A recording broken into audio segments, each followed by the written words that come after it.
படவேடு ரேணுகாம்பாள் கோவில் உருவான அதிசயம் தெரியுமா? திருவண்ணாமலை மாவட்டம் போளூர் வட்டத்தில் அமைந்துள்ளது இக்கோவில். படைவீடு என்றிருந்தது மருவி படவேடு என அழைக்கப்படுகிறது. ஒரு சமயம் ரைவத மன்னன் ஒரு யாகம் செய்ய அதிலிருந்து அன்னை தோன்றுகிறாள். அன்னை ரைவத மன்னனின் மகளாக பிறந்து சிறந்த தவஸ்ரேஷ்டரான ஜமதக்னி முனிவரை மணம் செய்து கொள்கிறாள்.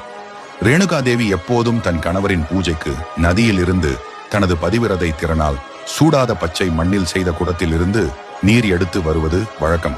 ஒருமுறை அப்படி மண் குடம் செய்து ஆற்றில் நீர் எடுக்கும் போது வானத்தில் செல்லும் ஒரு கந்தர்வனை கண்டு நன்றாக இருக்கிறானே என்று நினைத்த அந்த நொடி மண்குடம் உடைந்து விடுகிறது.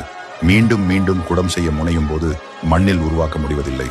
இதை தன் ஞான திருஷ்டியால் ஜமதக்னி முனிவர் அறிந்து விடுகிறார். உடனே தன் மகன் பரசுராமனை அழைத்து ரேணுகாவின் தலையை வெட்டி எடுத்து வரும்படி உத்தரவிடுகிறார். தந்தையின் வார்த்தையை மீறாத தனையன் உடனே சென்று தாயின் தலையை துண்டித்தார்.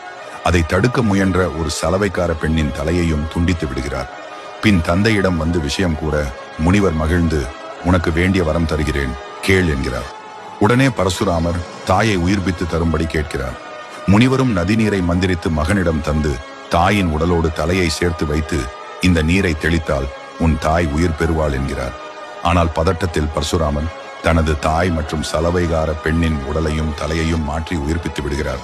பிறகு ஒரு நாள் கார்த்தவீர்யாஜுனன் என்னும் அரசன் ஜமதக்னி முனிவரை கொன்று எரித்துவிட்டு அவரது காமதேனுவை பறித்து செல்கிறான்.